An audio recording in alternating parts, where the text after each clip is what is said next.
The people who are in the room here at the Mauritshuis in Den Haag, which is a phenomenal location for what I think is going to be a really good discussion this afternoon. Good afternoon to our online participants. Before I came and sat down, I saw that the numbers were increasing, and I know we had a large number who were registered, and I hope that they're able to see us, hear us, and engage with us in the discussion. This afternoon we're here for a panel discussion on urban transitions and implications for the Global South. Can we grasp the opportunities? And I will begin by introducing the hosts of the event before introducing myself. This is a panel discussion organised under the umbrella of 3 universities here in the Netherlands: University of Leiden, University of Delft and Erasmus University Rotterdam. 3 institutions that have been collaborating in many areas around education, research and having an impact from the work that's done. So Leiden University is a broad-based research-intensive university. Delft University of Technology has a broad spectrum of engineering sciences and a focus on technology. And Erasmus University Rotterdam is a socially oriented research university focusing on things like health, welfare and administration. And the reason for a range of initiatives that bring together these institutions is because of the value of interdisciplinary approaches to addressing global challenges. Challenges that face us here in the Netherlands and Europe, but challenges that are global in their nature. And we also engage not only among these 3 institutions, but with a much broader set of partners across the majority world, addressing some of the challenges linked with the Sustainable Development Goals and beyond. So for this event, we're also partnering with, as co-organisers, the Nuvoni Centre for Innovation Research in Kenya, the International Centre for Frugal Innovation, the International Institute of Social Studies of Erasmus University, and the Institute for Housing and Urban Development Studies, IHS, at Erasmus University Rotterdam. So those are the host institutions. I'll introduce myself. My name is David Dodman. I'm really pleased to be the moderator for the event this afternoon. I'm the General Director of the Institute for Housing Studies, IHS, at Erasmus University Rotterdam.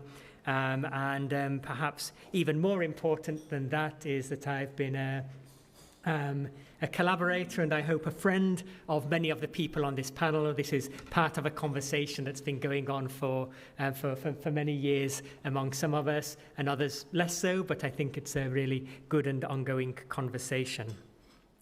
So this is the first panel of its kind that LDE, Leiden Delft Erasmus Global, has organised.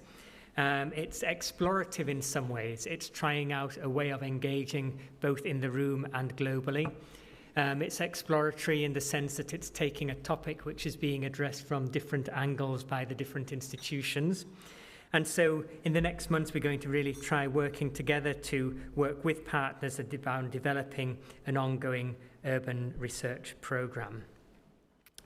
I also have to say some very practical things, which I should do properly. Please note we are recording this panel discussion with video.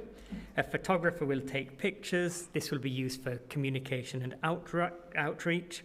If you do not want to be in the video and pictures, please make yourself known to Barbara, who is making herself known to you there now.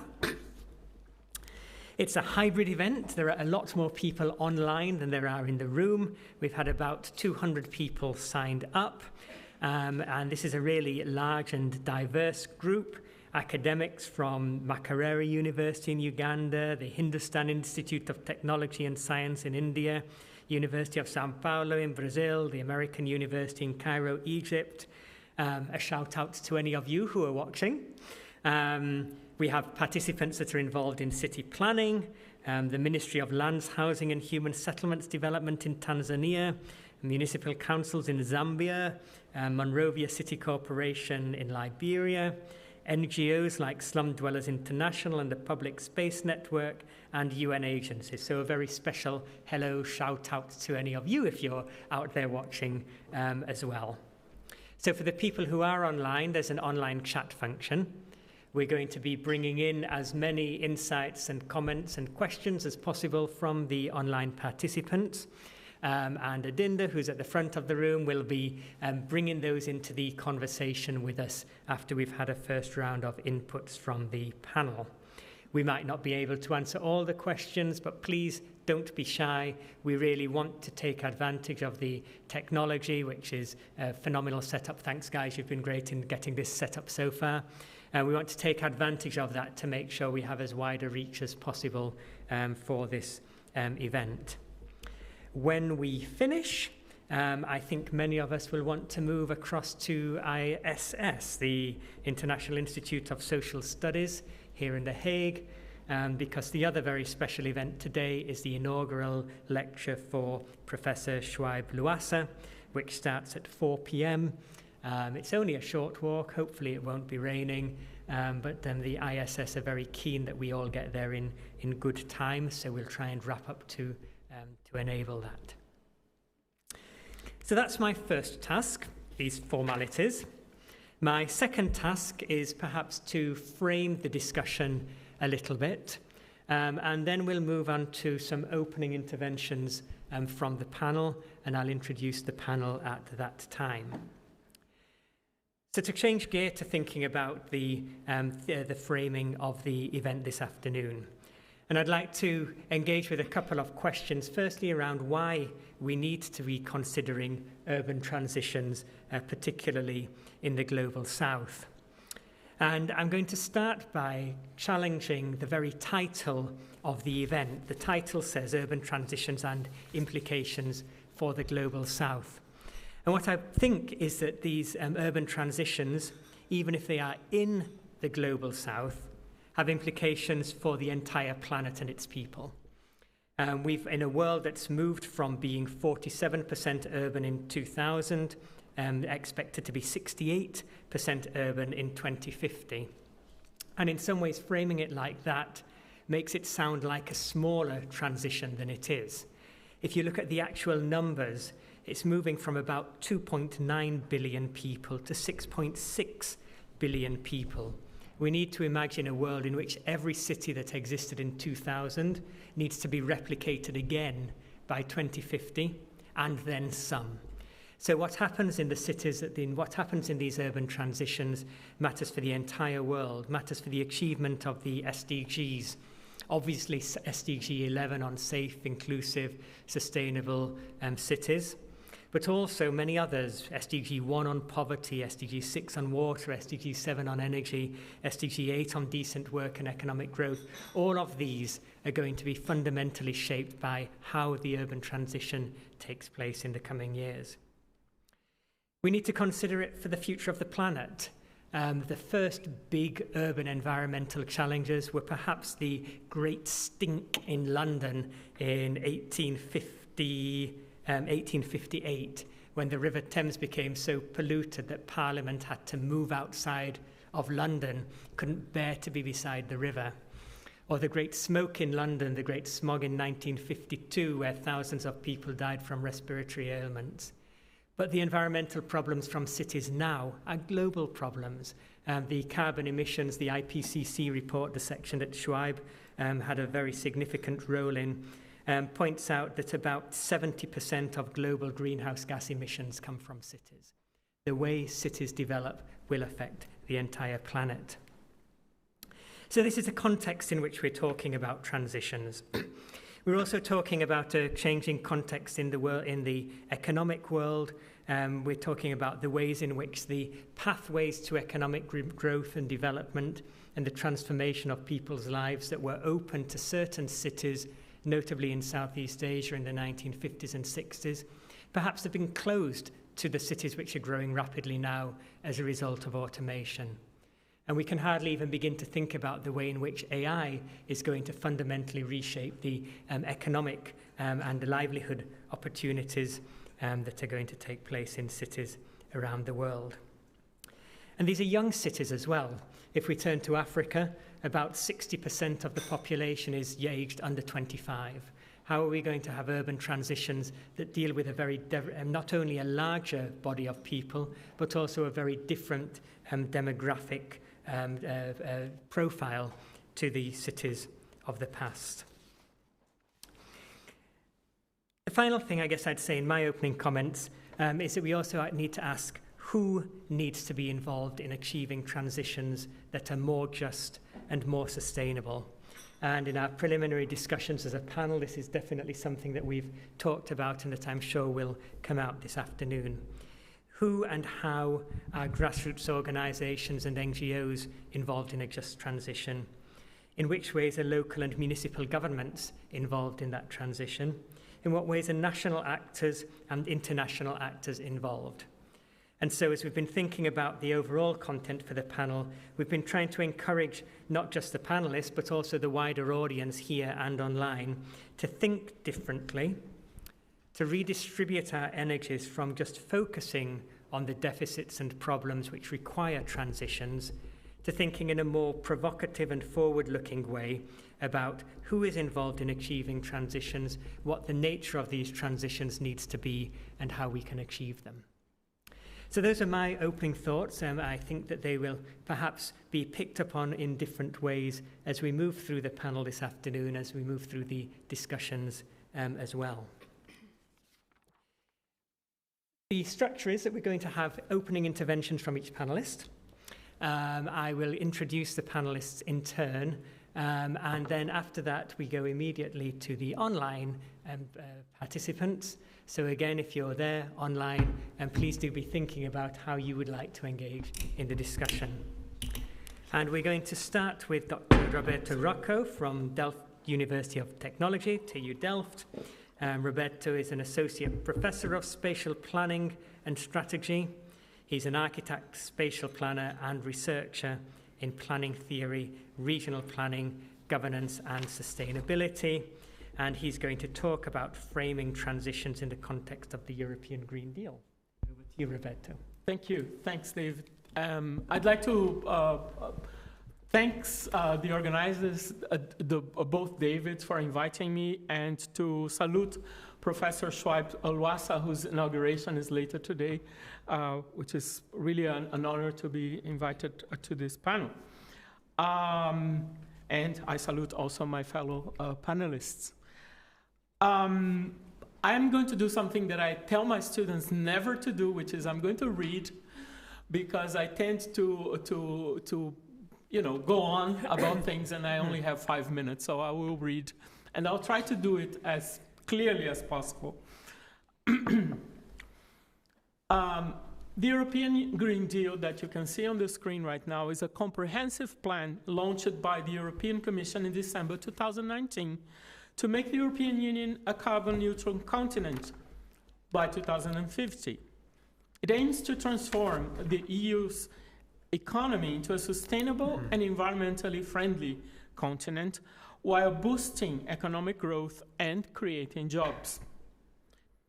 It has two main pillars: financing the transition and the idea of a just transition expressed in the slogan, "Leave no one behind." So next slide, please. The pillar of leaving no one behind, or the just transition, recognizes that some people and regions may be more vulnerable to the impacts of climate change and environmental degradation, or may face greater challenges in adapting to the new economic and social realities of a sustainable future. The European Green Deal aims to ensure that everyone has access to the opportunities and benefits of the green transition, and that the costs and the burdens of the transition are distributed fairly. Of course, and I can't emphasize this enough, the European Green Deal, I wish that the European Green Deal would recognize more explicitly the larger issue of global environmental justice, recognizing the immense debt by the industrialized and prosperous global north towards the global south, which bears the brunt of the climate crisis without having contributed significantly to create it. Justice is an internal and necessary good for sustainability. And that's the, let's say, my main point, that justice, without justice, we cannot have sustainability. And of course, also part of just sustainability transitions. Justice is indissociable from sustainability, and without it, sustainability is all but impossible. We can see that in the report, Our Common Future, or the Brundtland Report of 1987, that everybody is super familiar with, that states that sustainable development is development that meets the needs of the present without compromising the ability of future generations to meet their own needs. So in this very definition, there is an idea of justice between our generation and the next generations, right? And the same report also says it is unfeasible and impossible to think about justice between this generation and the next if we don't think about justice here and now among our own generation and among the countries that are here and now. So we have this idea of intergenerational justice, but we need to pay attention to intragenerational justice. And indeed, it seems implausible to imagine a world in which we are worried about the welfare of future generations without thinking about the welfare of our fellow human beings who are living here and now. What I want to highlight is that in the view of many people, this concern is not enough, right? We have to provide justice to our fellow human beings, for sure, but we also have to find some kind of justice in the way we deal with the planet and the way that we transaction with the planet and our fellow travelers, animals, plants, and insects, and so on. Because without extending this concept of justice to our fellow travelers, we are not going to be able to live anymore.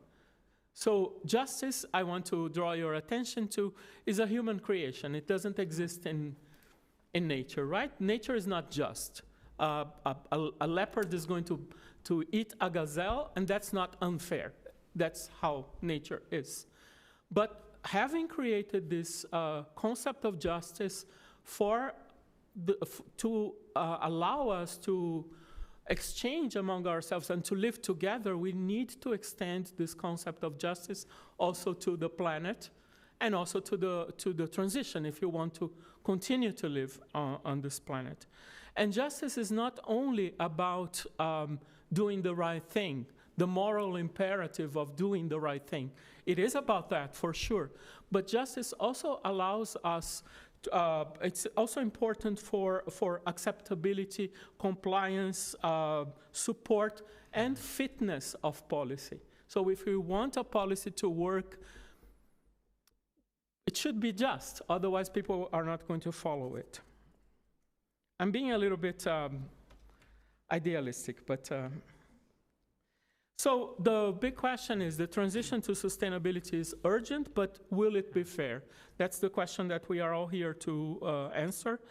And for the transition to take place, a paradigm shift is needed on how transitions are planned and implemented away from technocratic approach and towards a democratic and collective process. And here, I draw your attention to the concept of transition governance, of which I'm a subscriber, so to speak. I studied this, and to the idea that this transition governance needs to be much more democratic and inclusive than it is now. And maybe we could do that through collective visioning of possible futures. So here in the Netherlands, we have people say we have reached the limits of our resources, of our land, of the nitrates in the soil. How can we collectively envision a possible future?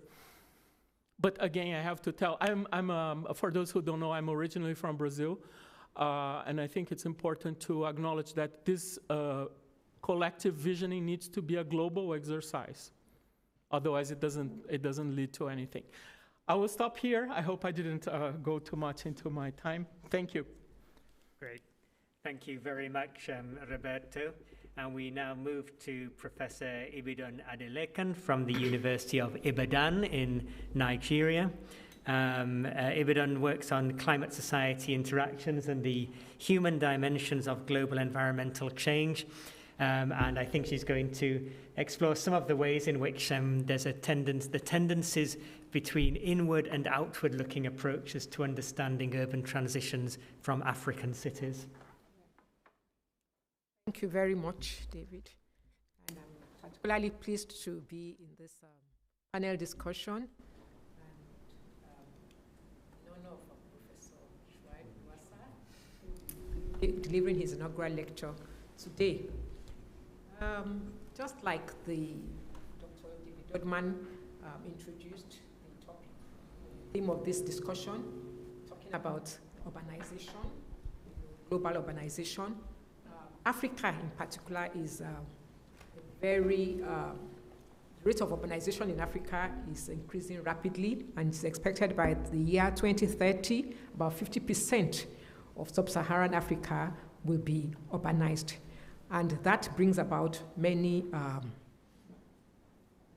gives us many issues to consider, because with increasing urbanization and population growth, more people are in the cities. We have the governments, they don't have the capacity to supply all the basic services that people need. You have infrastructure deficit. Their priorities are different. They have financial challenges. So what happens? And then the way the urban environment, the urban area is developing in Africa, because of the land tenure, you have more urban poor, people coming from the rural areas. You know, you have the urban form is basically different. You have the sprawl, and that means more people will be moving from the outer peri-urban areas and outer parts of the city into the city. So you have issues of transportation because of the wealth of more people. You're having vehicles, more vehicles.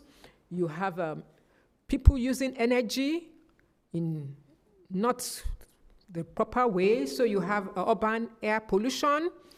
There are many issues. You have solid waste management problems, because the rate at which solid waste is being generated is more than the capacity of the city to manage the solid waste. So what happens? And then you also have the issue of climate risks. The climate is changing with natural surfaces giving way to artificial surfaces. You're having more flash floods. You have the river flooding also. And then you need to try to adapt to this, but there are financial implications also. And you have governments actually looking out to the international or global agenda to try to catch up with what is happening elsewhere, rather than looking inward. What do we need in our local environment? And that's the issue of thinking about, because they're depending on international agencies and international funding, the donor agencies tend to set the agenda. The priorities that the donors are setting is what is moving the government and setting the priority for the government. I've talked about what is happening in terms of the urban environment in sub-Saharan Africa. And the focus of international agencies is really intensive risks. When you're talking about disasters, flood disasters, I'll give you the example of Nigeria, because in the last 50 years, we've had two major flooding events that has attracted the United Nations agencies, the World Bank, giving funding to the country. But these are, compared to this intensive risk, you have everyday risks because of the more the transportation system that we have, more vehicles. You have traffic accidents, vehicle traffic accidents, and the cumulative impact of this vehicle traffic accident is much more, if you actually keep tab on what is happening than the deaths due to the flood disasters. But nobody really gives attention to road traffic accidents and the impacts of road traffic accidents. So donor priorities is one, and we need to reevaluate this. Then I've already mentioned the financial capacity of our city governments, okay? And if you depend on the financial capacity of city governments, there is the top-down financing of cities. National government gives money to the state governments, and it's from the state budget that the cities are financed. The city governments do not really have so much. But if you keep on depending on national government, the priorities of national governments too is different from that of the city. It depends on where your city is. The tax base of cities differ.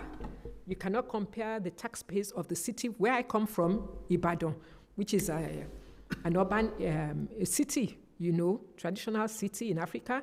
You cannot compare that to that of Lagos. Lagos is a port city. The commercial activities going on there so much. So, these different urban towns, the cities are different in terms of their scale and their financial capacity, which needs to be taken into consideration instead of just the national government giving a blanket allocation to different urban areas. So this is an issue, and that means that the local people, the local communities need to be involved in managing their cities, not just government officials, not just public agents. There is in need of the private communities, the private sectors also to be brought in. These are issues that need to be considered when we're talking about urban transition in the global south. And then I also want to talk about the need to interagency collaborations. Most of the government agencies work in silos, but then sometimes it brings about duplication of efforts. And then the fact that community members who know communities, the local people who know their local environment and their locality better than people that stay in the offices, those that are in government, they tend to just endorse the lessons learned from the global north, which may not be actually what is needed in our own environment because our culture is different, our needs differ, and this all need to be taken into consideration. I don't know my time. Yes. And then lastly, I think I need to talk about collaboration between the communities and the government officials. I think I'll just stop there. Thanks very much, Ibidun. And I think collaboration is likely to be something that we come back to later in the discussion as well. I think it's something that will come up in various ways. The next speaker is Miss Beatrice Hati. Bea is a PhD researcher here in The Hague at ISS. She's also the urban coordinator at the Kenya Hub for the International Centre for Frugal Innovation, ICFI. And I think she's going to talk a bit about that concept of frugality around enabling communities and enabling people for urban transitions. Thank you so much. I hope you can hear me all. Good evening, good afternoon, good morning to everyone from every part of the world that you're connecting from. Just to add to my introduction, I like to identify myself as a scholar activist. You'll possibly see why through my introduction. And this is a Kenyan face, and it's good to say that so that you get the context of the arguments that I'll be bringing in. So it's already good that my fellow panelists have already talked about a just transition, the involvement of different people in the just transition, but we do not see this happening in the global south cities.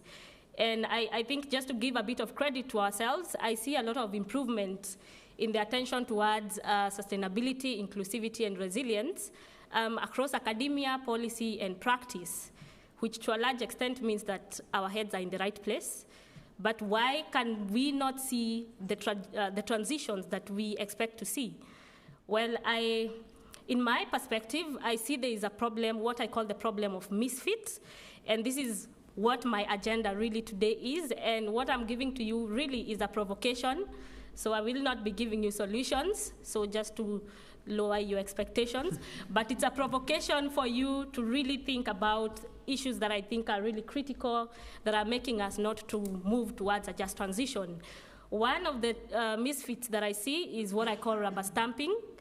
And rubber stamping is where we have, on one hand, we are increasingly dependent on development tools, solutions, and concepts that are programmed and developed from the Western logic. And these often are usually not contextually relevant to cities in the global south. On the other hand, I find there is a lot of multiple indigenous innovations that are coming from the local communities, but there's not enough attention going to these innovations. So that is one big misfit I see there. Why are we propagating or supporting initiatives and products and tools that are not locally relevant? I mean, just to give you a bit of an example, in Nairobi, it's usually a puzzle to me why we keep having pedestrian tunnels on roads while clearly nobody uses them. So some of these things is what triggers me to think about why are these solutions, why are we contributing to solutions or supporting solutions that are not working for the South. So just to give a bit of context, at the Center for Frugal Innovations, we try to interact with these indigenous solutions, and we use the concept of frugality to try and bring these solutions to the public realm. So this includes solutions, for example, for, we have like the portable MRI machine, which is developed to help communities in Africa who cannot access a hospital. There are other solutions also developed by communities at the community level, but they do not get to the public realm. So what we do with Frugal Innovations is to try and bring this to the public realm and see how we can mainstream the concept of frugality to development. And see, this simply means how can we do more for more people with less resources. So this is possibly one of the approaches to explore, but of course there could be others that we can explore. The other misfit I see is a misfit of community participation. Now, the word community participation sounds very positive to most of us. I'm sure we have used it this week, today possibly, and of course in this discussion as well, but I dislike that concept. Now, this is why I said I'm a scholar activist. To me, I believe that having communities as passive participants in a project, that is not sufficient to say that you're involving communities in engagement. It is a basic right for communities to be engaged in matters that concern their lives because they're the ones who bear the burden of development impacts.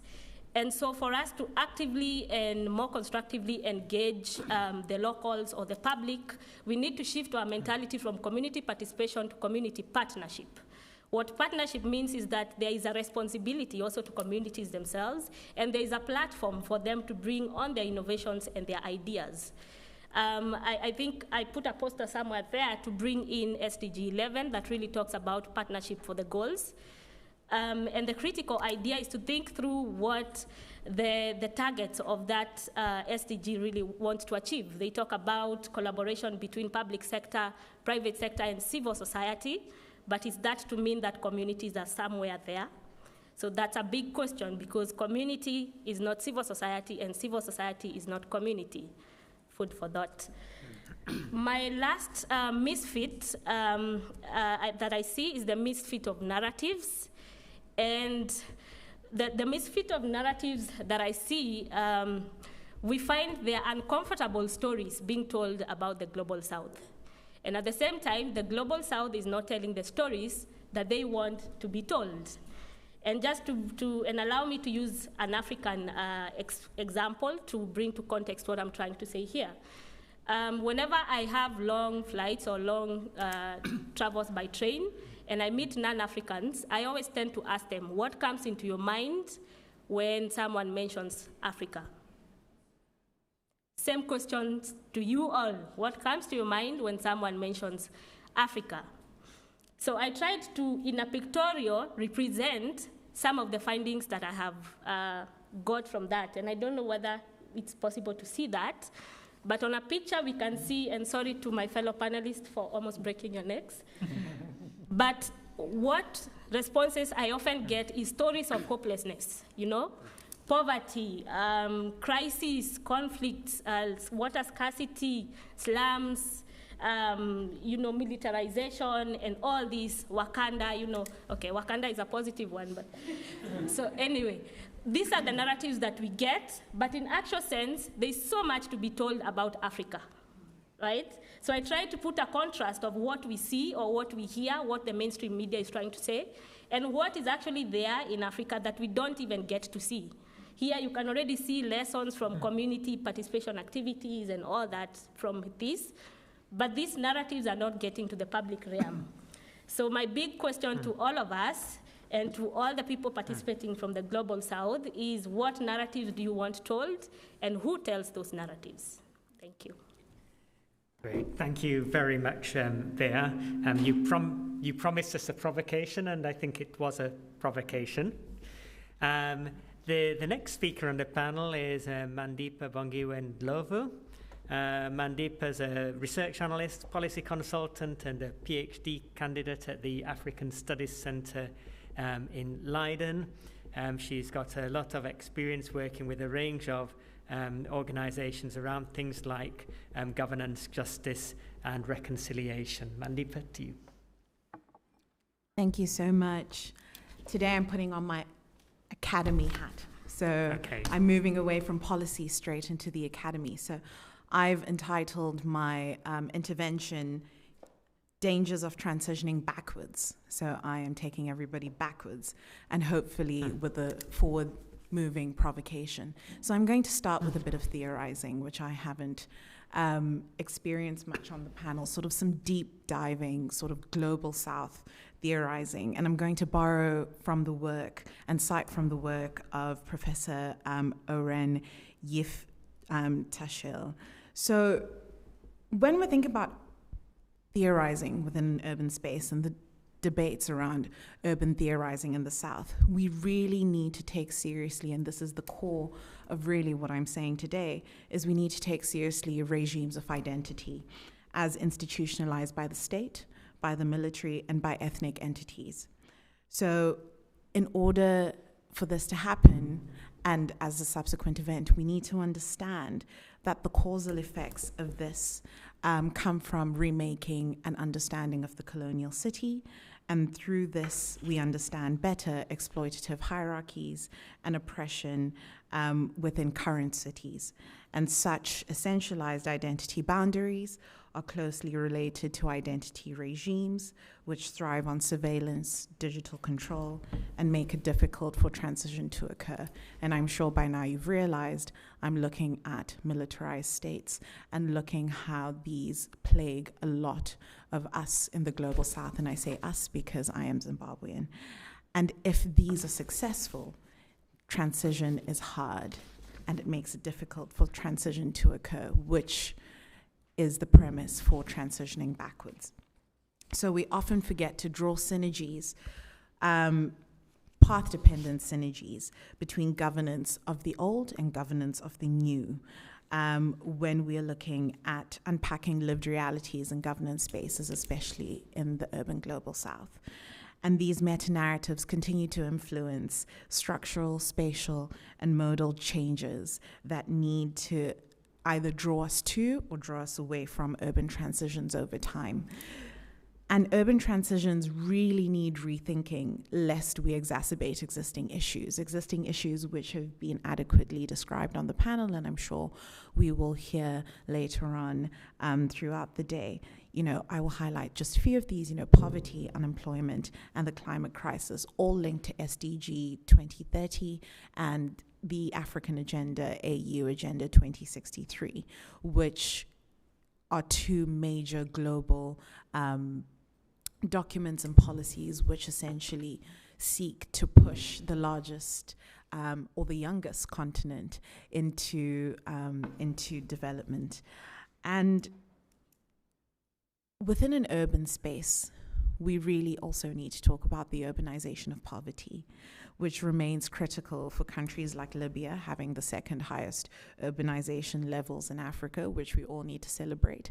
Yet, according to the Ibrahim Index for African Governance, fall 51st out of 54 countries in terms of affordability for housing. So we really need to look at the socioeconomic impacts of people living in those countries. Burundi and Tanzania follow similar trends. And when we talk about climate, all 10 of the world's most climate vulnerable cities are in Africa. So that is food for thought to think about in terms of how our governance structures are set up. So with about 20% of Africans' urban population expected to endure extreme poverty by 2030.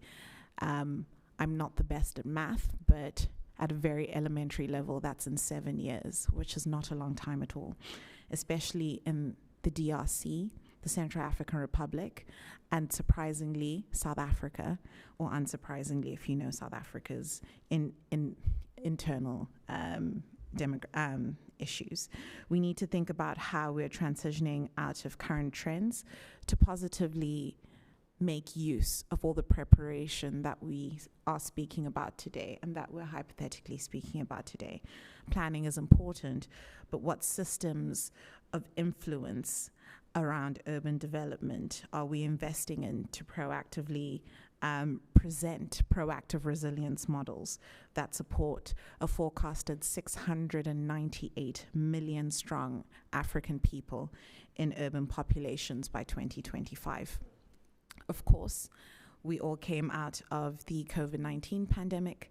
The heuristic rupture that was COVID-19 did affect funding of innovation hubs in cities, innovation by young people, especially in cities. We speak of frugal innovation. You cannot get more frugal as a young person in Africa with limited access to funding and limited infrastructure. And this is important, critical in supporting urban growth.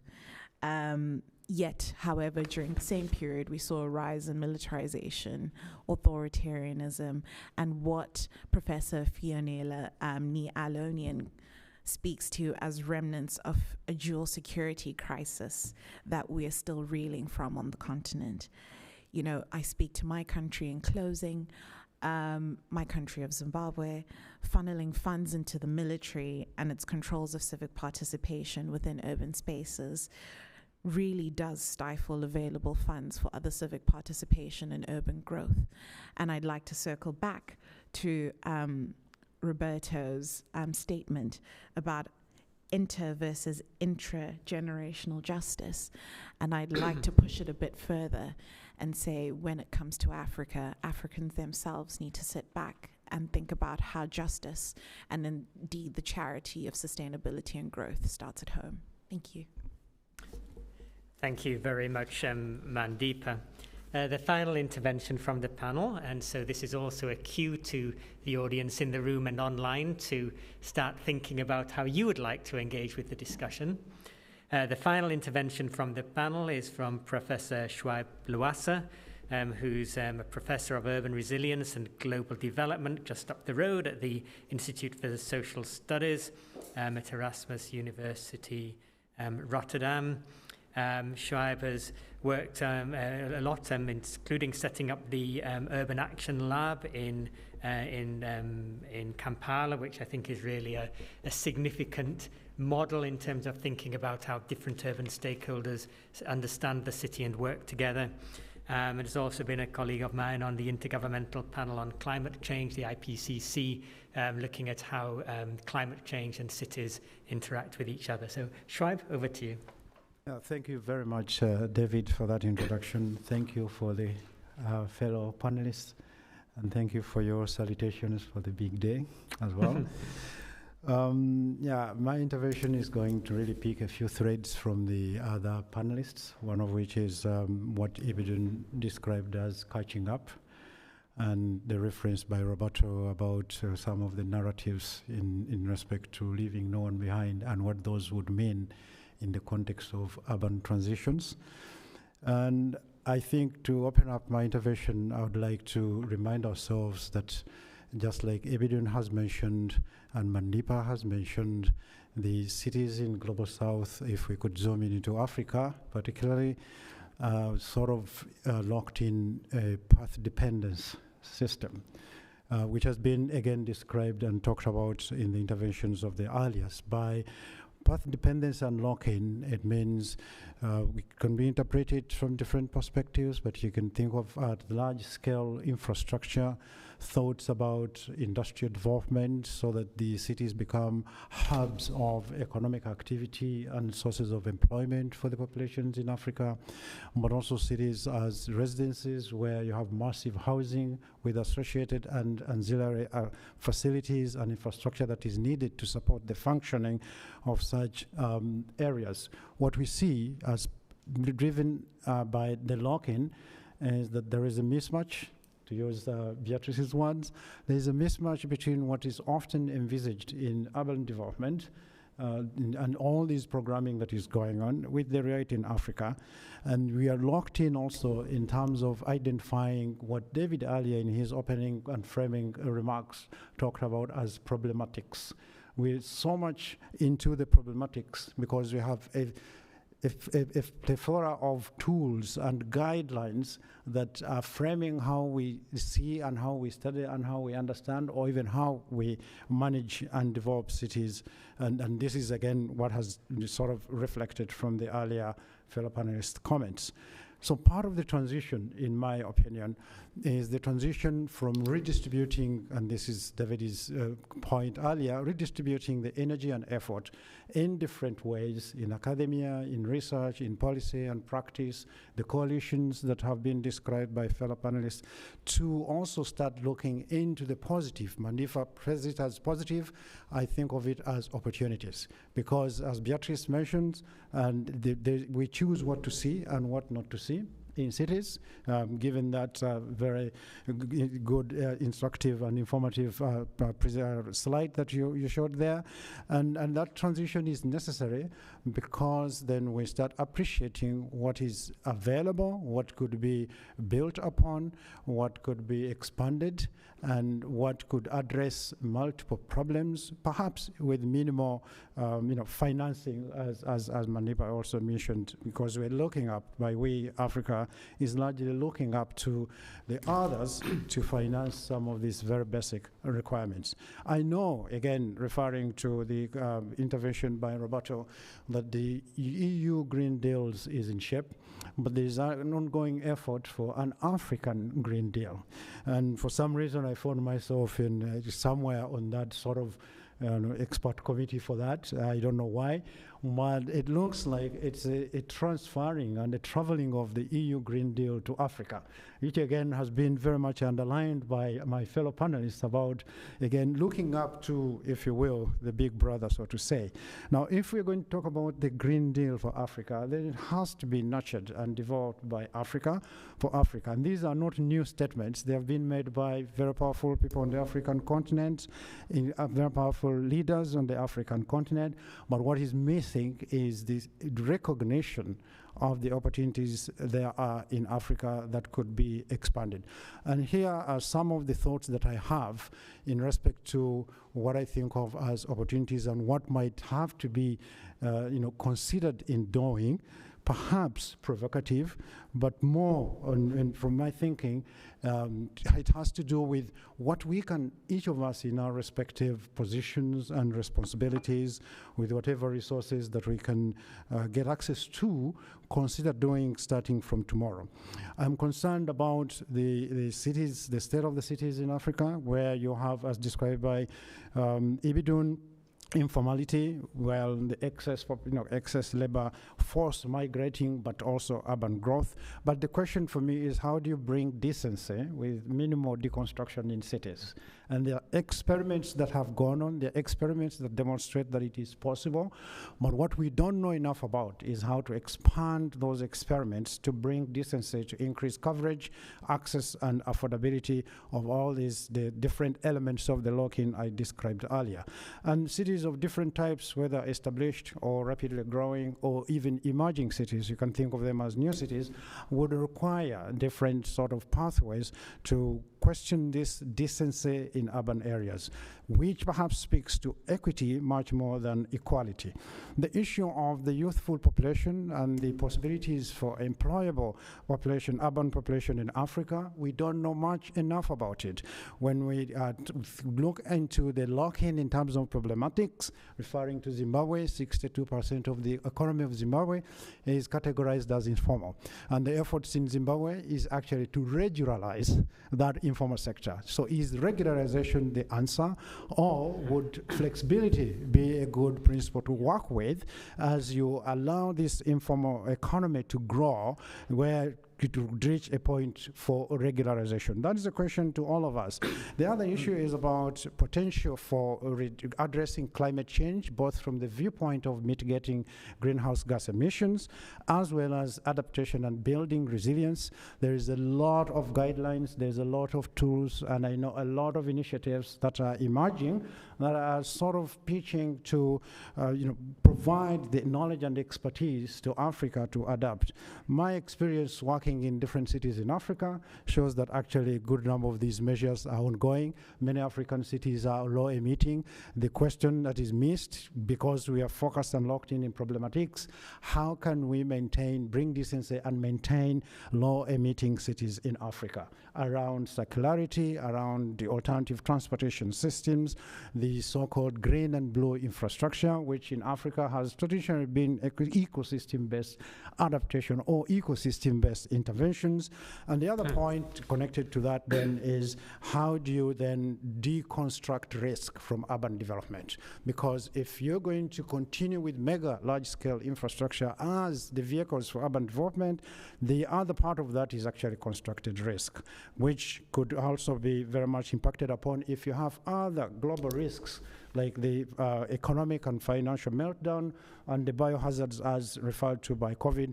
We should not forget others like Ebola and the knock-on effect in the regions of Africa that were affected by these biohazards.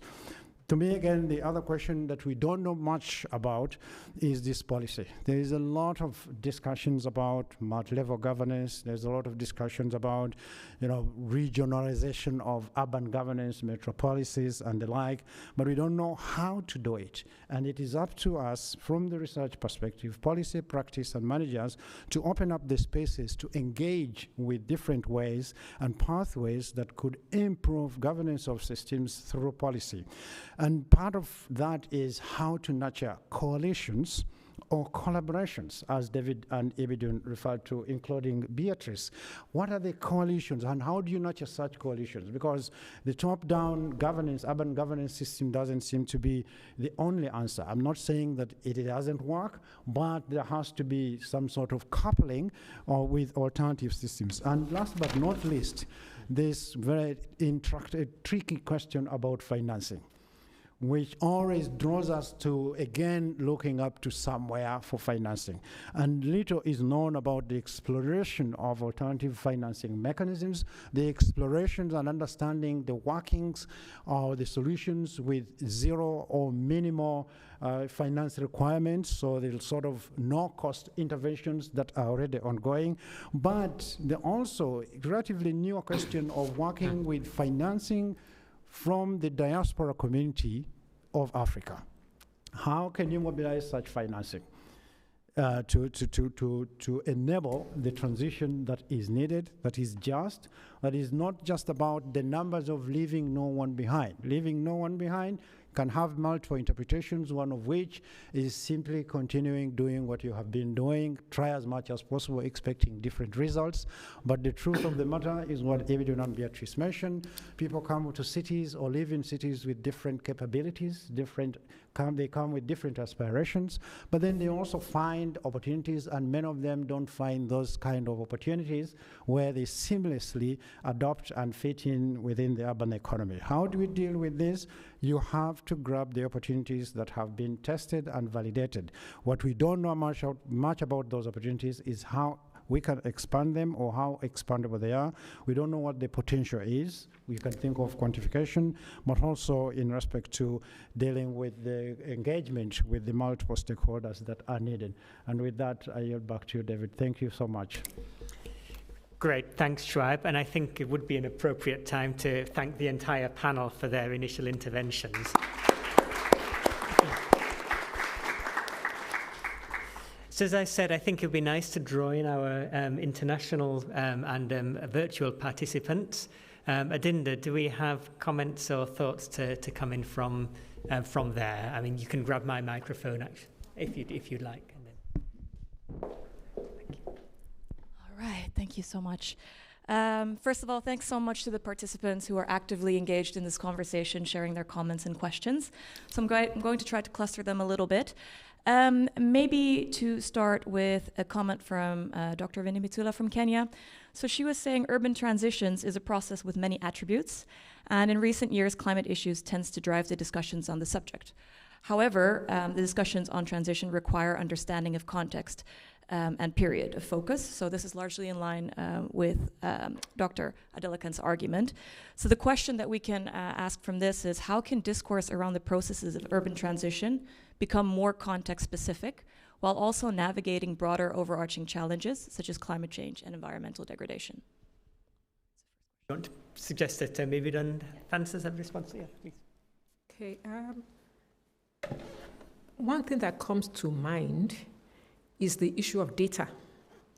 Okay, risk data, climate risk data, and the need to get data at the local level.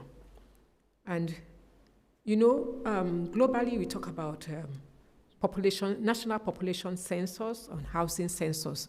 And usually governments depend on donors, funding, to carry out their census exercises across Africa, I think. And it becomes difficult to do the census when needed because of financial capacities and also demands, or what national governments think is of more priority. Can we think about doing city-level population and housing census, instead of waiting for many decades, not being able to do it regularly, and then we are lacking in data that we need in terms of risks, in terms of all kinds of, because when you're talking about climate risk also, the vulnerability of communities of people is very, very important, especially social vulnerability. Okay, but if you're able to do your census at a lower level, not waiting until you have the capacity in terms of financing, in terms of people to carry out a national census, then you'll be able to get the data that you need to be able to organize and to be able to build resilience and reduce vulnerability to the different climate risks. I think that's just an aspect that we can be thinking of, in the African context. Not national, but yeah. Thanks. Let's take one more from the virtual audience, and then I'll open up to the room here as well. Sure. So we have a question from Teddy Kisembo from the Urban Action Lab at Makerere University. The question is, what questions or strategies should help us start thinking about fostering a sense of partnership within communities as they navigate urban transitions? Great. I think that's a fairly broad question that can go across the panel. I wonder if there are any other questions that link to partnerships and strategies for partnerships that are in the room. If not from the floor, I would certainly add to that. I mean, if we're talking about these strategies for partnerships, I'd also like to hear from the panel specific examples of partnerships, coalitions or collaborations that have worked and what has enabled them to work. Let's start with Beatrice, just to sort of mix up the angle that we're going through, and anyone on the panel who wants to chip in, please do.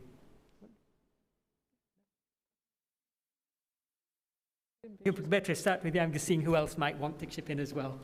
Yeah, sure. I think I could give examples, but before that, I think partnerships that work are partnerships that look at the multi-level nature of urban systems. So if you're looking at a partnership, you start from the local level, going to the local government level. For example, in my case, it's the county government, going to the national government, and the international actors also that are related to development. I would give an example of a case that I've worked in. I mentioned earlier that I have worked in slum upgrading towards resilience of informal settlements. And one of, we like to call it a groundbreaking partnership arrangement that we have experimented or piloted in Nairobi is the Mukuru Special Planning Area research. It was called a research coalition. And the ideology here was to use evidence to drive planning and development in informal settlements. Now, why these coalitions work is how they're structured, because every actor in an urban system has a role to play in development, starting from the communities themselves, going to the researchers. You need evidence. Nobody can solve what they do not understand. So the academics then, in that sense, become quite important. And the policymakers, and especially at the local level, because they carry the burden of development within their communities, and especially where the governments are devolved. So the local government, in that sense, are quite important. And then the national government in that framework as well, because they often host the collective resources and they distribute the resources to the local governments. So just giving an example of this, and this case has been very well documented, I think, by the global GCA. And it has been documented to kind of show how partnerships can really work for the urban poor communities. So I think it's very critical to engage actors at different levels. And what is very critical and we realized in this process is to define who the community is. Going into a community, going into the public does not mean that everybody has equal stakes. So we need to understand the heterogeneity within communities and allow that, or give a chance for everyone to be heard, and for the voices that may not be very apparent at the forefront to still be brought to sight and to be considered. Yeah. Yeah, I just want to draw everybody's attention to the fact that transitions have context for sure, but they have actors as well. And we need to pay attention to who these actors are, what's the power division of these actors. And I think we can all recognize the fact that many people don't have any power to steer any change. And I think the scale and the complexity of the transitions that we need today demand something that Beatrice has mentioned quite a few times, and I'm very grateful for that, coalitions of people around some strong topics that can shape the attention of people. And more than shape the attention is capture the imagination of citizens for change. We are living times in which this imagination is being captured by far-right politicians, by lies and lots of things on social media. So how do we capture the attention of these of our actors, of our citizens, to bring them to a transition? That's would be my...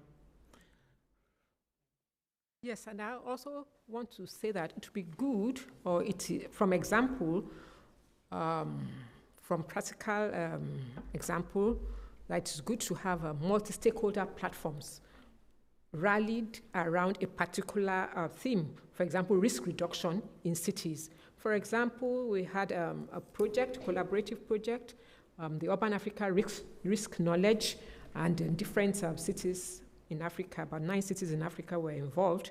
But for my own city, Ibadan, we had a multi-stakeholder platform that involved government officials, community members, city community development associations, academia, private agencies, coming together. The government had tried something like that once, or there had been an instance when something like that was done in the city, but it stopped because they were not able to finance it. But because we had the funding on this research project, we were able to bring these different stakeholders in the city to meet, not once, not twice, for a certain number of time to look through what is happening in the city, what are the risks, What are the hazards? What is causing this? Who are the agents, or who are the actors that are supposed to work on these things? What will you need? And we're able to come to a conclusion based on the input of these different actors within the city to what is really needed in terms of addressing the risks in the city. So that is an example where the local environment or local context dictates what you do. And that's something, an innovation that can be followed through. Thank you. Thanks. I believe we have an online comment in response to some of what we've been talking about. It's another up question, here as well. yes. Another question that responds to the comments that have been made by various panelists. So you've all been highlighting the important role of local government, especially in the urban transition. But a big and general question that came from Juliet from Venda University in South Africa is, how do we deal with the financial capacity of local government in the Global South, which appears to be a persistent challenge? So if the panelists could answer that question, please. Great. Yeah, Shuaib would like to take a start on that. My quick thoughts, also drawing from the experience working with some of the local governments and the intractable challenge of financing, is this point I mentioned earlier, that there has to be a transition of governance in general at state level, but urban governance specifically. And that has a lot to do with the sort of redistribution of autonomy between the state and the local governments that should come actually with financial, either semi-autonomous financial status or autonomous financial status. Without negotiating that relationship between the state and local government, it will be very difficult for any local government to actually mobilize financial resources outside of the state structure if it is going to do anything. So there are sort of programs that we have seen, like, for example, city twinning, sister cities. All those happen, but they're constrained because even if there is a little bit of resources and financing that could come along those sort of partnerships, they are very much restricted within the state laws and the state governance regulations. So that negotiation, transition also has to happen in terms of governance. And that negotiation between local governments and the state is going to be very important, but very tricky because of the political connotations associated with that. Yeah. I 100% agree. And I'd just like to add that the ministers of national planning are very important to this, to advocate and lobby within cabinet. And also local government needs to make known their case for data. Data is imperative to what they do, and they need to make this known at the national and state level. Often, because I deal at national and state level, that imperative for data is not taken as seriously because there's no lobby push. So ministers of planning and the imperative for data at a local level need to be emphasized for that transition to happen. Together with the issue of financing, I think it comes coupled with the issue of capacity. I mean, a lot of cities outside of the big centers, they don't have the capacity to plan because planners are all concentrated in the big cities. So again, I go back to the issue of coordination. I think the transition we need is so complex and so big that I go back to something that Professor Lwasa said. What kind of government do we need? Do we need top-down, really top-down action, or where does this action come from? I would love to have some questions from the room as well, because we're all here together, and I see one there. Is there anyone else who'd like to come in on a... Okay, so we have 3 down the left-hand side, and then we'll come to the right, or down the right-hand side, and we'll come to the left-hand side after. So if we can take these 3 in a row, and then we can get a rounded set of responses. Well, very happy to be here and to listen to these important discussions. I'm very happy that the urban, as a sort of an area of investigation, is back in town and has a good audience. I've been working on urban poverty for many years myself in India, and listening at the discussion, some things I'm missing a little bit based on what I've experienced for many years working from below, in slums of India. One is inequality, persistent transition is also now in the whole world taking the shape of increasing and not yet stopped polarization, I'm afraid. So the rich are growing apart from the poor, and the poor are in many places paying the price. Another point that I want to make is that I'm missing any reference to politics. And Roberto talks about inclusive democracy and transition governance, but I wonder what it actually looks like if you know that in many states now we have strong men, the Modis and the Erdogans and Museveni. They're sort of not very good partners maybe for a positive process. So politics seems to be missing from your analysis.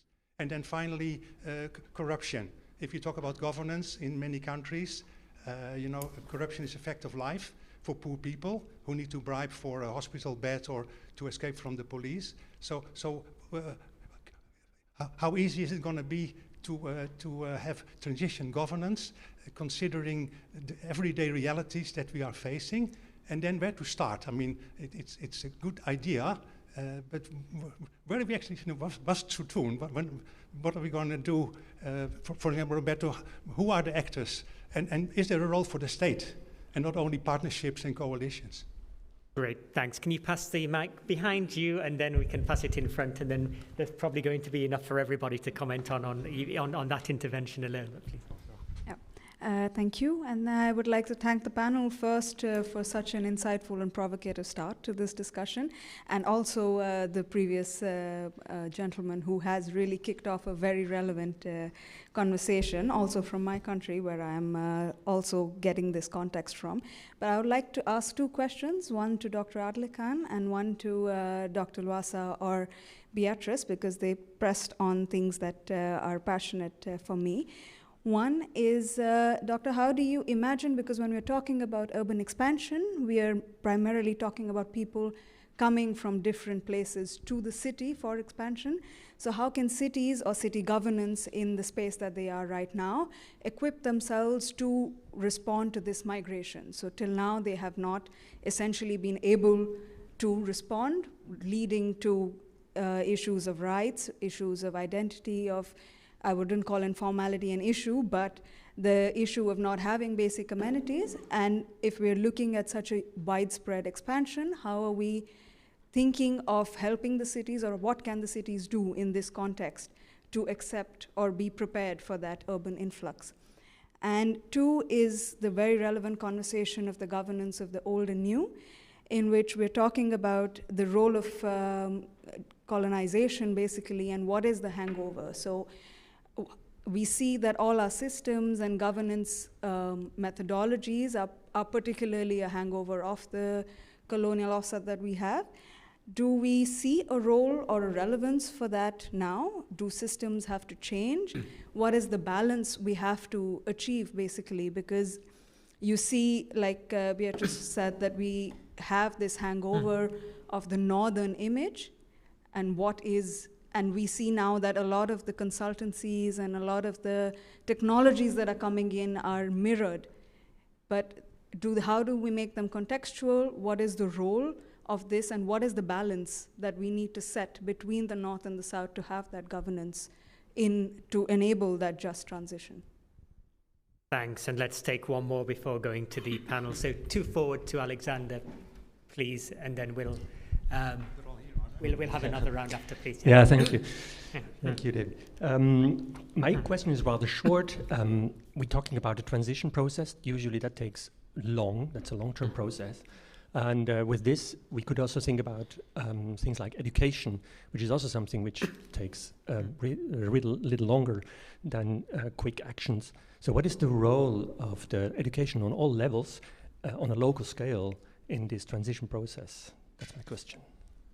Okay, so we're only dealing with small issues like inequality, politics, corruption, migration, colonization, and education. So that should be straightforward for the for the panel to deal with. Mandipa, do you want to start wherever you'd like to on this, and we'll move through?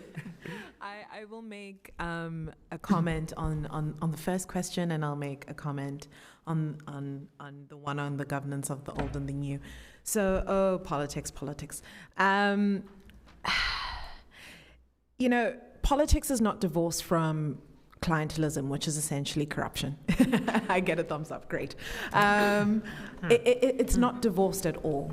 When you look at urban inequality, when you look at urban inequality, it's linked. It cannot be delinked from the politics of corruption because of patron-client relationships. And this is essentially what's driving such vast inequality, especially in the global south. You have people in power feeding nepotism, feeding favors for their friends, and they get richer and richer faster, and the rich are getting richer, and the poor are getting poorer, because there are no structures of governance in place to ensure that everybody comes along with the money boom, right? And I think a great place to start would be the interrogation of political cultures in the global south, and in our countries, particularly in Africa. I speak mostly for Africa because that's the context I'm most familiar with, particularly sub-Saharan Africa. The interrogation of political cultures and a deep provocation into patron-client relations and good old naming and shaming. It tends to work. And sort of this grouping of regional do-gooders, because that is essentially how money is flowing into our countries right now through the global north. You know, saying, you know, you have to promise good governance, you have to promise human rights, you have to promise this in order for the money to be delivered. So if that naming and shaming, that calling out is not happening, we have a problem. On the governance of the old and the new, do systems need to change? They absolutely need to change. I don't think anybody in this room would argue otherwise. How is the balance achieved? I will leave that to somebody else, but I will look into how to make it contextual, money. And I will bring it into a global conversation about debt restructuring, particularly in Africa. Debt restructuring needs to happen. The only reason that we're monocropping these ideals and the balance is not symbiotic is because the money that we receive comes with conditions. The money that we receive is contextualized within the EU Green Deal. We can't have an Africa Green Deal because Africa simply does not have the money to structure its own Green Deal. And once we look at debt restructuring, once we look at how Africans access, well, African governments, let me not say Africans, African states access money and how that money is funneled out within the country, we can't even speak about funneling that money, you know, and that transition within government without money, you know. And if you look at where the money comes from, even from a continental point of view, if you look at the African Union, which is funded 66% by the European Union, you already see a monumental problem in the way money is distributed in Africa. And the only way to contextualize it is ownership. And in this sense, ownership is money. Shuaib? Yeah, I could add on the point of governance, the Mandipa, to say that perhaps this is also the point to bring back the old conversation about fair trade. And as a way of sort of starting to shift the ship around so that the relationships are more transactional based or towards transactional based financial relationships other than the kind of relationships that are described or going on right now, as you aptly mentioned, it's a monumental problem. Having said that, as if I had the notion of old new and not old and new.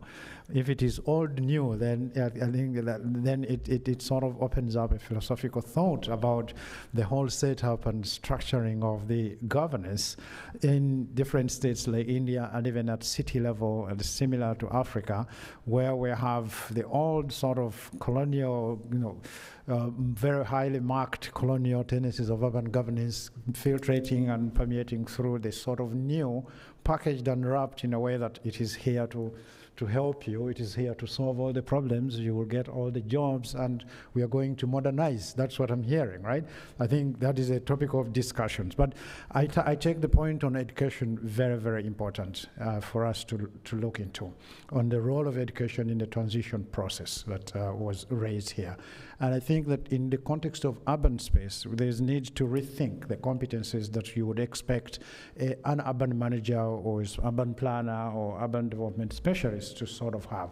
And there are quite a number of things that we are learning from that are necessary. I won't go deep into them, but I think when it comes to education, we really have to think more about the sort of flexibility. It's not specialization, but the sort of important, relevant skill sets that are needed for such a person to go into the urban space and be able to go to the granular level, but at the same time maintain an overview that allows them or her to address the interactions of the different elements. Because traditionally, we have trained urban planners and urban managers for sectoral management purposes. It's either water or drainage or land use or development control or managing electricity facilities in the city. But how those are now being affected and impacted upon by risks, hazards, natural hazards, is making us to rethink that perhaps some of these people that are being trained through the education system, international or national, it's important to think about a different set of skill sets, and we can continue the conversation about that. I think it's a very important point. Education system has a role to play here. Yeah. Right.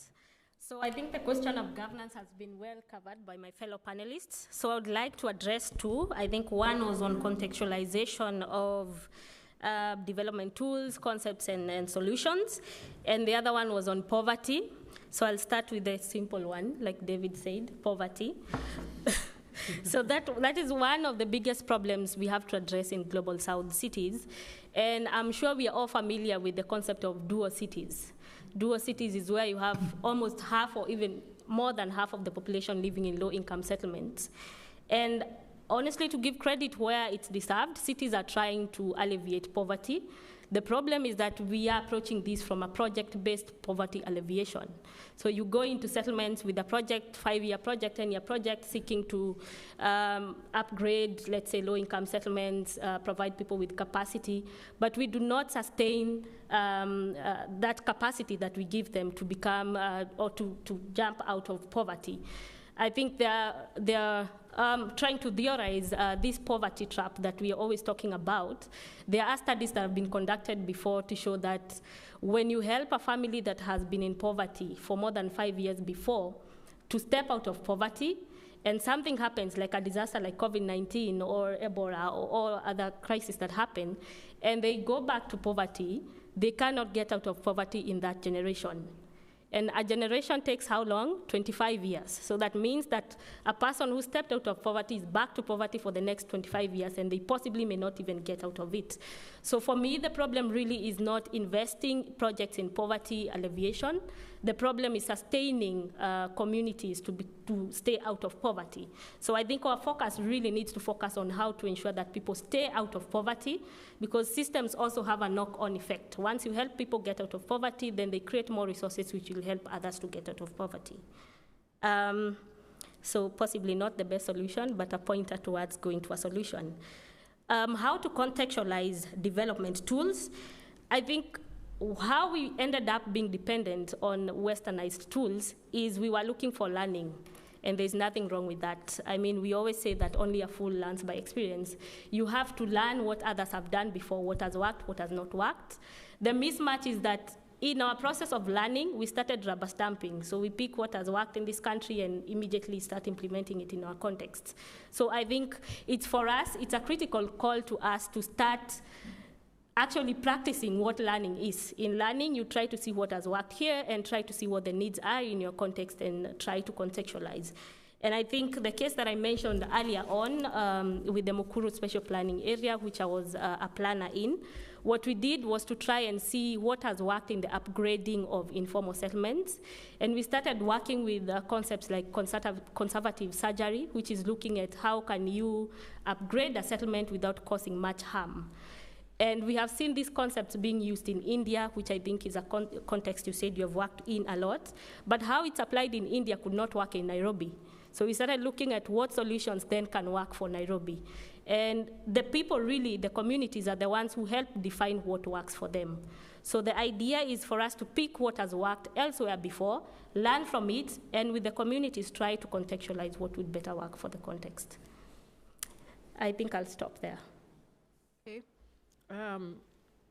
In response to the question of what can cities do to respond to the need for services as a result of urban flux, I think we should be thinking about encouraging more of decentralization of services, not depending largely on government, but bringing different actors or different agencies to play a role, including the communities also, in provision of services. By so doing, we'll go a long way to meet the needs of the growing population of people.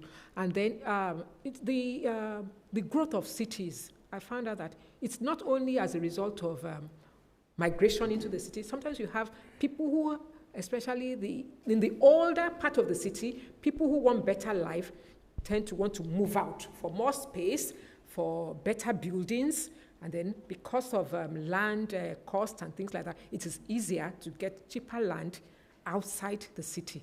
And then that means there's need to provide services, basic services, infrastructure. But then it costs a lot of money.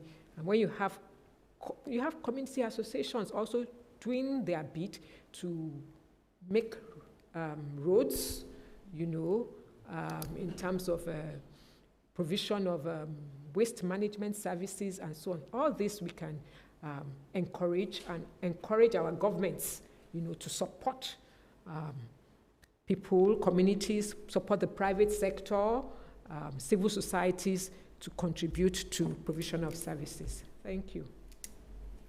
Right. To address the question of where's the politics in the transition, right? And I think we all recognize that there is a disenchantment or a skepticism against democracy all over the world, not only in the global south, but also in the global north. And we need to investigate where does that disenchantment come from? Why are people skeptic about democracy? And why are they voting for populism, right? Coming from a country that has suffered under a quasi-fascist government for a few years, I can tell you that the best chance we have is still democracy, because if we don't have dependable, trustable, efficient governments that deliver sustainability, deliver action towards the transition, we are lost. I am skeptical of the power of the grassroots alone to affect change. I think we need governments to help them affect change, but better governments for sure, maybe not the ones that we have now. About the corruption issue, I think I don't want to reduce the issue of corruption because it is a reality that we live with in the global south, but it is minimal compared to the injustice of the transfer of capitals between global south countries and the global north. Bolivia has all these minerals that are essential to make iPhones, but Bolivia gets a tiny fraction of the money that people make with iPhones. So I think this ongoing colonization, so I call this a kind of ongoing colonization. Colonization hasn't ended, right? And dependence from the global north, how can we face it? Thank you very much, panel. I've been going through my notes and I have at least one tick next to all of the questions that were raised. So I think as a whole, there's been a very good coverage of those. We probably have a time for one more round of input. So I saw Mansi and Vera, and I said to Adinda, 2 more from there. So let's take the 2 in the room, the 2 virtual, and then we will see how we get on. So over on this side, these 2 on this side, please. Thanks. Thank you. I want to start by appreciating the panel and the people and the work you're doing for the people you are. I don't really have questions because I don't like Q&As or panels, but I do have some input, comments. I really loved that the word power has been raised in here by Roberto a while back, and I think one of the fundamental things we could do when we look at transition is looking at the power systems which are in place. We spoke about hierarchies, we spoke about colonization. I'm going to throw in capitalism and patriarchy in this, because systems, they are, these are like fractals. So whatever you see in a smaller system, it shows up in a bigger system in whatever form, whether it's organizational or neighborhoods or cities or global scale. So I would love to see in any kind of transition, where are we getting our indigenous wisdom in place from? Because there's a lot of wisdom which is in place, and yeah, we spoke about models from the global north being blindly applied to global south, but there is a lot of wisdom which is there, and simplicity and intergenerational work which is doing. That's one point I wanted to bring in. I also loved your community partnership thing, but I invite you to go a step beyond, because community, I think the fundamental thing of a community is relationships. It's not collecting a whole group of people and doing something together or having them even in the room, but it's what kind of relationships do we have, in any kind of setup. So who is listening, like to whom? So I want to invite in also the question of who are we listening to at a global scale, at a local scale. In all of these conferences or events, you never actually see the so-called community that we are talking about in the room, ever. So how are we listening to them? Who's representing them? Who is representing the invisible voices which are there, not only of human beings, but also beyond human? Then a small question on time. When you talk about transition, what is the pace that we are looking for? So I would love to hear comments also on the timing. Like when times are urgent, I love to quote Bayo Akomolafe. He's a Nigerian thought leader who says, when times are urgent, we need to slow down. So I'm curious, how are we thinking about the pacing of this transition? And finally, a small thing on leadership, which is my favorite topic of conversation. Again, like fractals, how are we practicing by ourselves? I think it's a lot of the work is also around good leadership, and how are we as individuals in this room practicing decolonization, practicing fighting patriarchy, practicing fighting capitalism, and how do we bring that in the larger system? So how do we radically include all of this? Thank you. Great, thanks. Thank you so much. Thank you, panel, for the great discussion that we have had so far, and thank you, Mansi, for contributing more to it. My question is on something that I think was touched upon a lot in the answers of the panelists, but also in the questions that were asked, mainly about the self-governance. And we have mentioned many times that in the global south and in Africa specifically, there is a lot of frugality, there's a lot of resilience of people, as well as there's a lot of innovation in the community to actually cope with the problems that they're faced with by themselves. So my question is whether, I heard already from Roberto that you think self-governance is not enough by itself, and I'm wondering if that's the opinion of other panelists as well, and if so, then how can we combine the government intervention, government policy for sustained and prolonged self-governance? How can we make sure to stay on board with the self-governing communities and not just throw them out as soon as we learned everything from them? Thank you. Thanks. I'll take the two online questions. I'll come back to you. Take a couple of things online, and then we can have a round from the panel. All right. So we have a question related to the issue of inclusion and decolonization. So Herbert Wamalma from the Institute of Development Studies, University of Nairobi, he asks, how should researchers bridge the gap between the theoretical inclusion and exploration of those engaged in the informal sector of the economy when universities and similar institutions exclude these people? So Herbert is actually using the example of street vendors who are excluded from the physical space of the university. So that's one question that adds on nicely. And another question is, how can we measure justice in sustainability with the ongoing urbanization shift? Great. So again, plenty to go, and I'm going to ask Shuaib to speak first because, as we all know, he has somewhere else to be this afternoon. Although I said to him he could be late because they can't start without him, whereas the rest of us probably need to be there on time, or will be locked out of, will be physically excluded from the university. So let's go around the panel with Shuaib, and then Shuaib, we know you'll have to step out. So in advance of your departure, thank you very much for your inputs this afternoon.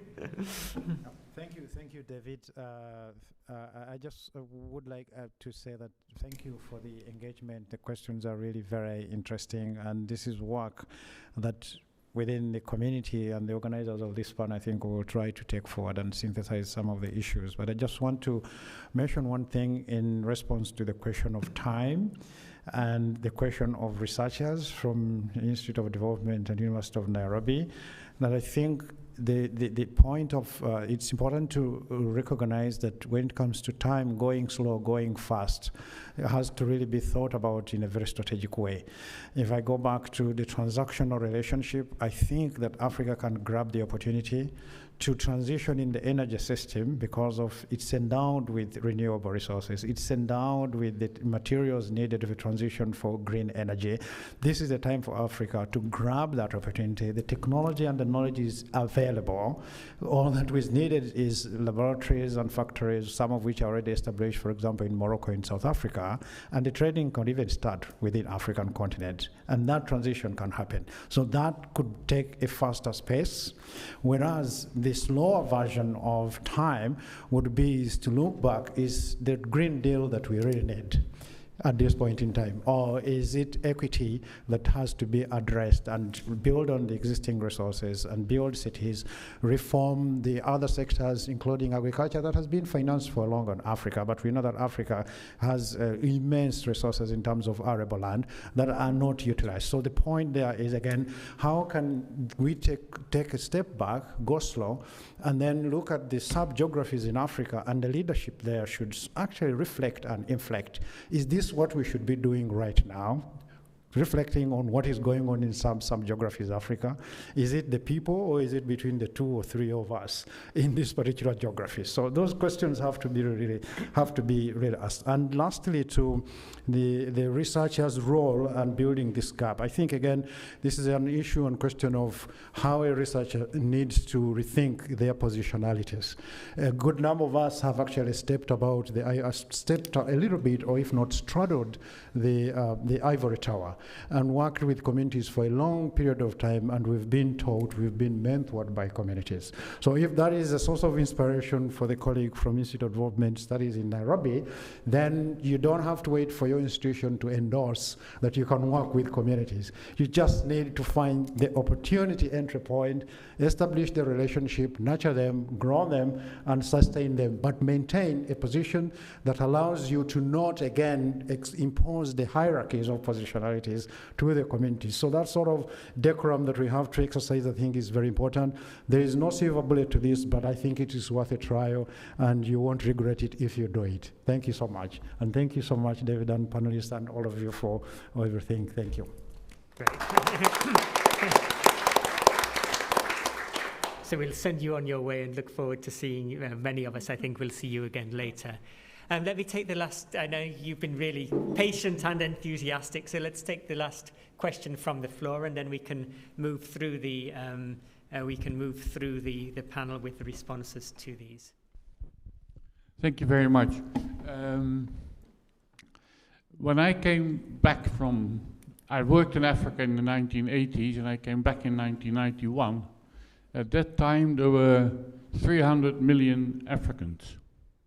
Now there are 1.4 and some more inhabitants, 1.4 billion people in Africa. And I wonder how this enormous population growth will affect urban transitions. And I'm curious that it hasn't been taken on in the discussion, because someone said we have to be quick or we have to slow down, but I mean with this rate of population growth, you must take it into account when you discuss urban transitions. Thank you, and I think that's again in some ways rounds us off to the context in which all of these transitions will need to are taking place and will need to take place. I think we can take one round of inputs from the panel responding to the last sets of observations and questions. And so panelists, if you'd like to incorporate any closing reflections in your responses, please feel free to do that as well. And let's work from this end of the panel across now. So let's start with the easy one, how to measure justice in transitions, right? I don't have a straightforward answer, but I think that the capabilities approach from Martha Nussbaum and Amartya Sen give us some clues.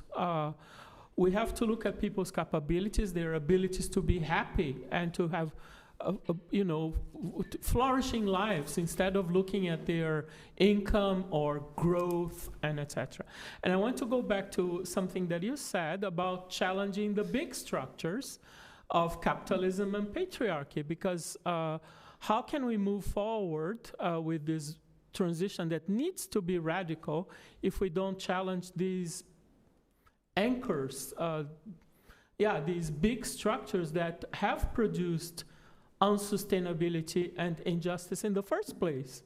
So it's like we are not really addressing the real causes, right? To measure justice, I would start by trying to understand what makes people happy, what makes them live flourishing lives. Yeah, the issue of population growth, the large population, that is an opportunity also for Africa, because with the population, large population, young population, we can capitalize on labor-intensive production rather than in technology or financial needs, rather than technology or intensive or financial intensive avenue to provide services or do whatever we want to do. And that comes into play when you think about large population, using their resources, using their knowledge, using their manpower to provide for services. You have the digital economy now. The young population, they are so good in software, computer skills and technology, social media, and we can just leverage on all that, to enter into the transition that we need to enter into. I think that is something we can think about. Yeah, sure. Thank you, Mansi, for your comments. I think I would say that is food for thought for all of us to think about. Just one comment I had about community partnership. The shift from participation to partnerships is actually to trigger accountability on both ends. So the community also carry the burden of development from their end so that they buy into the projects that are coming within communities. But also the people who are initiating these projects need to be accountable to the people whom they're implementing the projects with. The problem is that if the communities are not regarded as partners, then the people implementing projects do not see the responsibility that they have over these communities, just like you address business partners in a business engagement.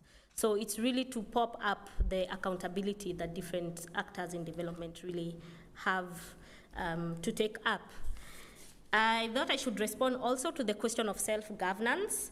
And I completely agree with this sentiment that, of course, people need their own systems to become resilient, but city systems are highly interconnected. For example, in a city where you work 4 kilometers away from the city, you may be considered resilient within your own community, but what happens to you when you go to work? If you have to sit 4 hours in a bus before you get to work, if you do not have good systems within the place that you're working in, so that also compromises your resilience. And additionally, also, what communities can do for themselves, or what an individual can do for themselves to build resilience is only limited. For example, you can start a business to enhance economic resilience, but you cannot put up community-level infrastructure. You cannot put up roads. You cannot put up, let's say, drainage infrastructure. You need the city to come in and support in that. So it's the logic of looking at systems in their multi-level nature and seeing what different actors need to engage where and where that connectedness is required. I'd just like to put one last comment to the person who raised a question about researchers and interaction with communities. There is one thing I got to learn through my practice. As a researcher, when you go to communities, you have to accept the element of de-schooling. Well, I know researchers will not like that, having spent 4 years, 6 years in an academic institution. But when you go back to communities, you have to leave aside what you think you know, because they know better. They have lived that environment for a long time.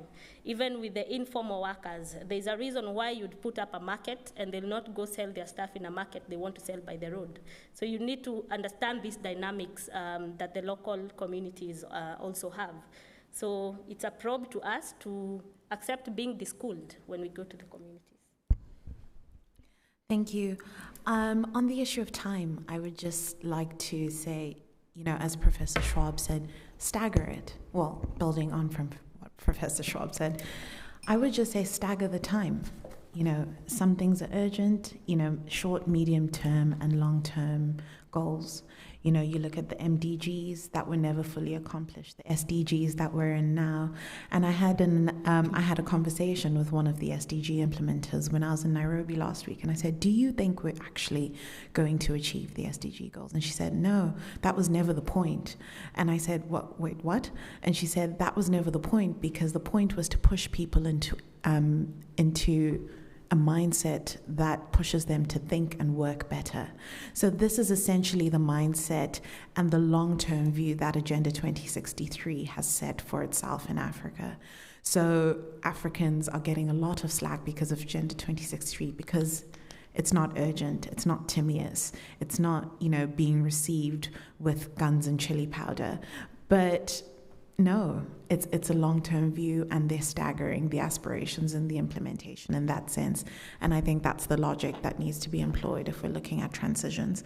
I will also try and address the question on how to measure justice and sustainability, but I will push for a critical feminist approach, which looks at measuring the most lowly in society, or the betterment of the person you deem to be the lowest in society. If you can make the life of that person better, you're doing something in terms of justice and sustainability. And lastly, on population growth and transitions, I absolutely agree. There's an opportunity there. I've often said that the young people of Africa are Africa's jadeite. It's the most rarest of all our resources on the continent. I'll give you a few statistics to show why. We should not be afraid of the bulging population, even though it is set to put major pressure on the current infrastructural state of Africa. We should not be afraid going forward. So 1/4 of the global workforce by 2050 will be young Africans. 30 million Africans are expected to enter the workforce annually by 2030.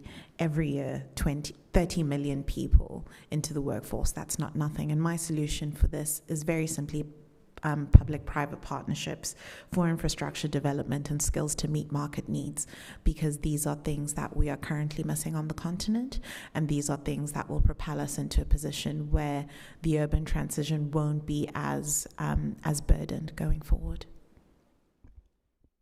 Thank you very much. And again, that was a final round of inputs from the panel side. I think we should thank them and thank yourselves as well for the contributions to the debate here.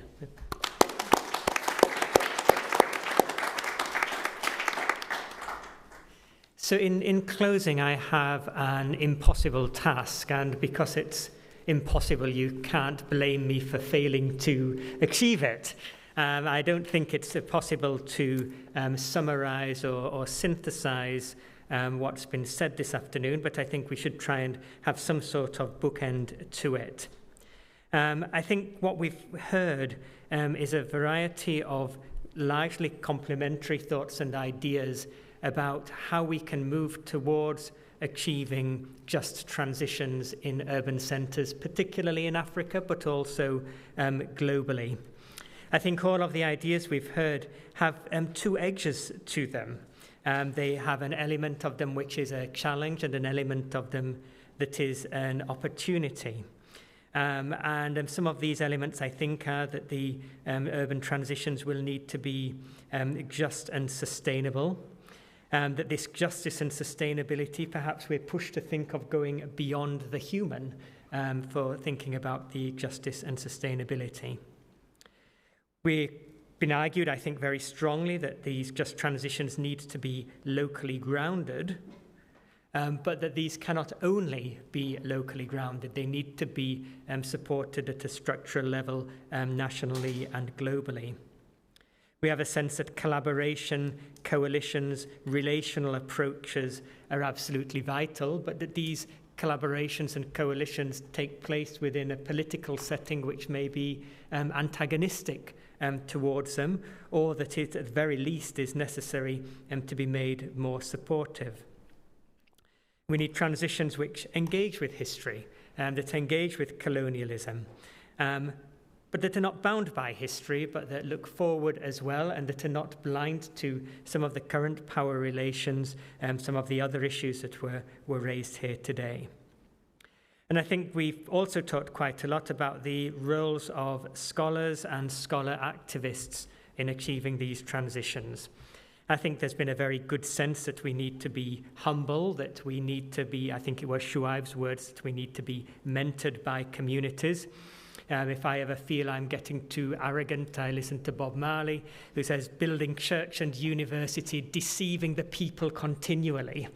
I hope we're not doing that, but I think it's a very good corrective to some of our trust in science or trust in too much in what we produce in the academy. And finally, then, I think that there's been a lot of positives and opportunities that have been highlighted. The sense that cities in Africa and globally are dynamic, that they are innovative, that the human resources from a growing population entering the workforce are indeed resources, that cities and the people living in them show us what it means to be frugal and what that can then mean to a circular economy and to a more sustainable and just future. So I hope those thoughts begin to tie some of the threads together, or maybe open up other ones that we engage with. I know the intention is that this is not the end of the discussions that will take place in LDE Global. Certainly from my position at IHS in Rotterdam, I'm really keen that we keep this, that we expand these types of discussions and the actions that they should be leading to.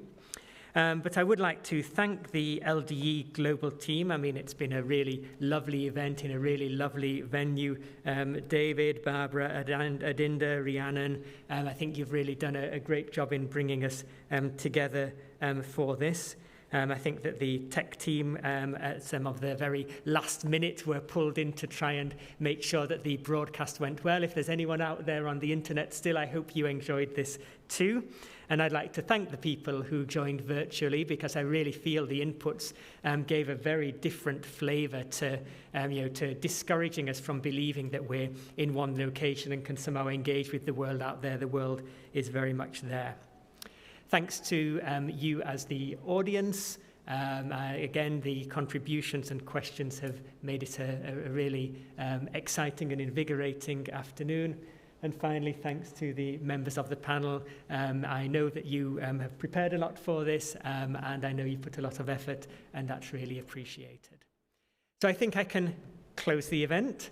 I think we will all be able to find our way across to ISS if we wish to go there. If not, follow somebody who looks like they know where they're going. I hope to see many of you again soon. Thanks.